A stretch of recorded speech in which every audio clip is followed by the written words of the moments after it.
আল্লাহর কাছে 6টা জিনিস কখনো চাইতে ভুলবেন না। যখনই আপনি দোয়া করবেন তখনই 6টা জিনিস চাইবেন। যখনই আপনি চলবেন, উঠবেন, বসবেন, তখনই এই 6টা জিনিস আপনি চাইবেন। কারণ এই 6টা জিনিস যদি কোনো ব্যক্তি পেয়ে যায়, তার জীবনে আর কিচ্ছু দরকার নাই এবং আখিরাতেও আর কিছু দরকার নাই। মানে এই 6টা কাজ দুনিয়া এবং আখিরাতে সফল হওয়ার জন্য তার জন্য যথেষ্ট। এই জন্য আপনি সবসময় উঠতে, বসতে, চলতে, ফিরতে এই 6টা জিনিস আপনি চাইবেন। 1 নম্বরে আল্লাহর কাছ থেকে আপনি সুস্থতা চেয়ে নেবেন। সুস্থতা, শারীরিক সুস্থতা। শারীরিক সুস্থতা যে কত বড় নিয়ামত, এটা মানুষ অসুস্থ না হলে বোঝে না। মুসা আলাইহিস সালাম একবার আল্লাহকে জিজ্ঞাসা করেছিলেন, আল্লাহ, আমি যদি আল্লাহ হতাম আর তুমি যদি মুসা হতে, কি চাইতে বলো?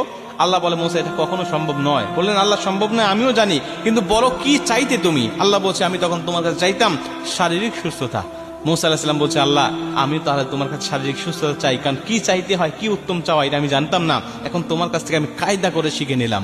আল্লাহ, তুমি আমাকে শারীরিক সুস্থতা দান করো, এটা আল্লাহর কাছ থেকে চেয়ে নিতে হয়। আপনি চাইবেন আল্লাহর কাছে শারীরিক সুস্থতা। 2 নম্বরে হালাল রিজিক আপনি চেয়ে নেবেন।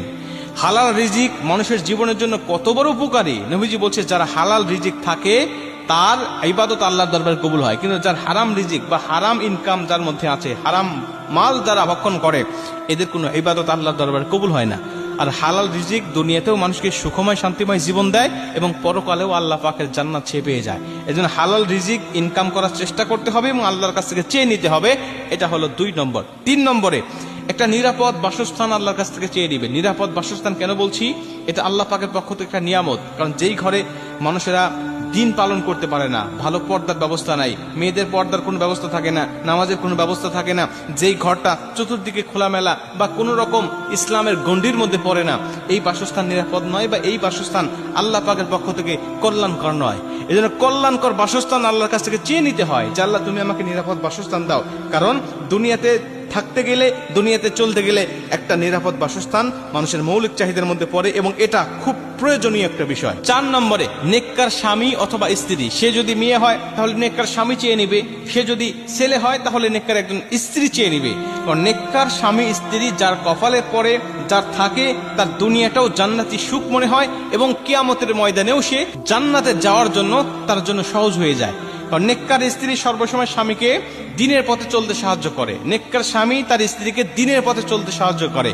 আর বদকার স্বামী স্ত্রী তারা নিজেরাও বদকার, নিজেরাও জাহান্নামের পথে হাঁটে এবং তার জীবন সঙ্গীকেও জাহান্নামের পথেই সর্বসময় ধাবিত করে। এজন্য নেককার স্বামী স্ত্রী চেয়ে নিবেন। এটা আল্লাহ পাকের পক্ষ থেকে বিশাল একটা নিয়ামত। যার নেককার স্বামী স্ত্রী আছে তার দুনিয়াটাই জান্নাতি সুখ এবং শান্তিময় হয়ে যায়। এটা হলো 4 নম্বর। 5 নম্বরে নেককার সন্তান। ভাই, নেককার সন্তান যে একটা মানুষের জন্য কত বড় প্রয়োজন, যার বদকার সন্তান আছে তার কাছে গিয়ে জিজ্ঞাসা করবেন। নেককার সন্তান দুনিয়ার জমিনে বাবা মার মুখ উজ্জ্বল করে এবং কিয়ামতের ময়দানে নেককার সন্তান বাবা মাকে নিয়ে জান্নাতে চলে যায়। আর বদকার সন্তান বাবা মার মান সম্মানটাকে একেবারে ধূলিসাৎ করে দেয় এবং কিয়ামতের ময়দানে আল্লাহ পাক যখন এই সন্তানকে জাহান্নামী বলে আখ্যা দিবেন, ঘোষণা দিবেন, তখন ওই সন্তান বলবে, আল্লাহ, আমার বাবা মাকে নিয়ে আসেন, আমি তাদের মুখের উপরে পা দিয়ে জাহান্নামে যাব। কেন? কারণ তারা আমাকে দিনের পথে পরিচালিত করে নাই, নামাজ, রোজা, হজ, যাকাত শিক্ষা দেয় নাই, আমাকে ইসলামের পথে পরিচালিত করে নাই, বিধায় আমি তাদের মুখের উপরে পা দিয়ে জাহান্নামে চলে যাব। এই জন্য বদকার সন্তান দুনিয়া আখিরাত দুটাই নষ্ট করে দিবে আপনার, আর নেককার সন্তান দুনিয়া আখিরাত দুইটাই গঠন করে দিবে। এই জন্য নেককার সন্তান চাইবেন কিভাবে?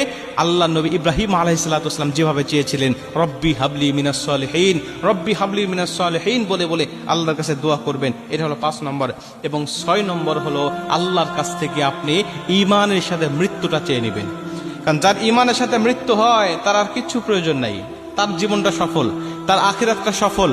কারণ আল্লাহ মানুষের সর্বসময় শেষ অবস্থার উপরে বিবেচনা করে তাকে জান্নাতি অথবা জাহান্নামী ঘোষণা দিবেন। আপনি সারা জীবন ভালো কাজ করেছেন কিন্তু মৃত্যুর সময় আপনি বেঈমান হয়ে মারা গেছেন, আপনার ওই